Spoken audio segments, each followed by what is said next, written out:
پاکستان پچھلے 2 سال میں جس طرح کی ترقی کر رہا تھا، جس طرح کی اس کی جو گروتھ ریٹ ہے، یعنی جو یہ ثابت کرتا ہے کہ ملک میں کس طرح ملک کی دولت کتنی بڑھی جا رہی ہے، تو مجھے بڑی خوشی ہوتی ہے کہتے ہوئے کہ 2004-05 جب کہ مشرف کے دور میں بہت زیادہ باہر سے پیسہ آ رہا تھا، یاد رکھیں ہم ان کی جنگ لڑ رہے تھے اور اس وقت بڑا پیسہ پاکستان میں آ رہا تھا. یہ اس دور کے بعد سب سے 2 سال وہ گزرے ہیں جس سب سے زیادہ ترقی ہوئی ہے. تو ہماری اکنامک سروے کہتی ہے کہ 5.74 ہمارے تیسرے سال میں اکنامک ہماری جو جی ڈی پی ہے، جو سالانہ دولت ہے، اس میں اضافہ ہوا، اور یہ آخری سال 5.97 پہ ہماری دولت میں اضافہ ہوا.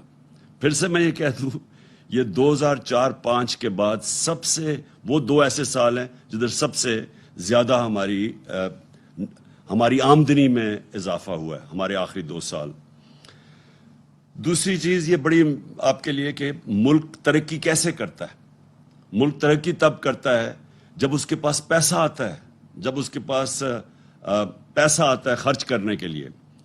تو پاکستان کی تاریخ میں سب سے زیادہ یہ اکنامک جو ہماری سروے کے فگرز کے مطابق ہمارا جو ریونیوز میں ٹیکس میں اضافہ ہوا وہ 6.1 ٹریلین یعنی 6100 ارب روپیہ ہم نے ٹیکس اکٹھا کیا. پھر ہماری ایکسپورٹس جو تھی، دوسری طرح ملک میں اصل تو تب ملک کی دولت میں اضافہ ہوتا ہے جب اس کی ایکسپورٹس بڑھتی ہیں. تو یہ پاکستان کی تاریخ میں سب سے زیادہ ایکسپورٹس میں ہماری بڑی ہیں 32 ارب ڈالر. اور یہ یاد رکھیں کہ پچھلے جو ہمارے آنے سے پہلے پچھلے 5 سال تقریباً وہیں کی وہیں رکی ہوئی تھی. تو ہمارے دور میں 32 ارب ڈالر کی ایکسپورٹس بڑھی. پھر ریمیٹنسز جو اوورسیز پاکستانی پیسہ بھیجتے ہیں، وہ پاکستان کی تاریخ میں سب سے زیادہ اضافہ ہوا، اور جو ریکارڈ ہوئی وہ تھی 31 ارب ڈالر. اس کا مطلب جو بیرون ملک پاکستانی تھے انہوں نے ہمارے اندر، ان کو اعتماد تھا. وہ یہ دیکھ رہے تھے کہ یہاں عمران خان یہاں سے پیسہ باہر نہیں بھیج رہا، بڑے بڑے وہاں فلیٹس اور وہاں باہر کے ملکوں میں نہیں پیسہ انویسٹ کر رہا، لنڈن میں بڑے گھر نہیں دے رہا. تو انہوں نے اس کے ہمارے پہ اعتماد رکھتے ہوئے ریکارڈ ریمیٹنسز بھیجی ہے پاکستان کی تاریخ میں، جس کی وجہ سے ہمارا یہ جو گروتھ ریٹ جو میں اوپر بتایا کہ تقریباً 6% ہماری دولت میں اضافہ ہوا، تو وہ اس میں بہت بڑا ہاتھ یہ اوورسیز پاکستانیز کا تھا. پھر جدھر 60% پاکستانی دیہات میں رہتے ہیں، تو یہ بھی پچھلے دور کے مطابق تقریباً دگنی ہماری جو زرعی پیداوار تھی وہ دگنی بڑھی ہے. ہمارا جو اکنامک سروے کے مطابق 4.4% ہماری ایگریکلچر میں اضافہ ہوا، یعنی گروتھ ریٹ ہوئی ہے. تو یہ اگر آپ پچھلے دور کے مطابق ان کے مقابلے میں دیکھیں، اسے موازنہ کریں، تو یہ پہلی دفعہ اتنا زیادہ پیسہ گیا ہمارے کسانوں کے پاس.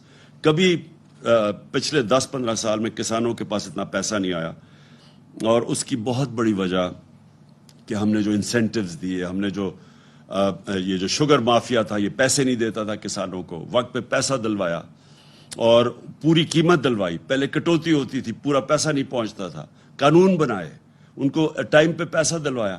جب کسان کے پاس پیسہ آیا اس نے اپنے زمینوں پہ لگایا، اس کی وجہ سے ریکارڈ 2 سال ریکارڈ ہماری فصلوں میں بمپر کراپس ہوئی، پیداوار بڑی، ریکارڈ پیداوار.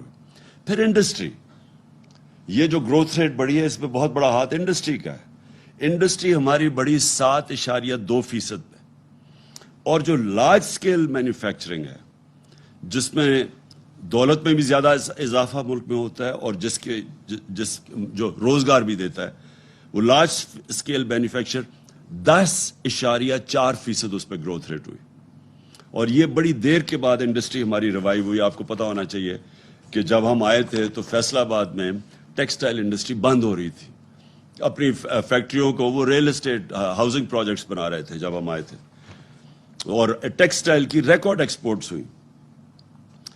پھر جو سروسز سیکٹر ہے اس میں 6.2% پہ اضافہ ہوا.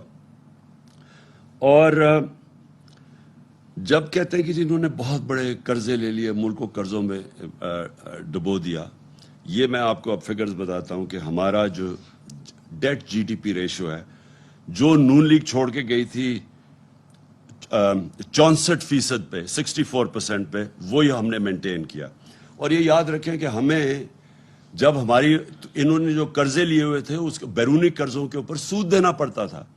ان کے زمانے میں آدھا یہ سال کا ڈالرز ان کا سود پہ واپس جاتا تھا ڈیٹ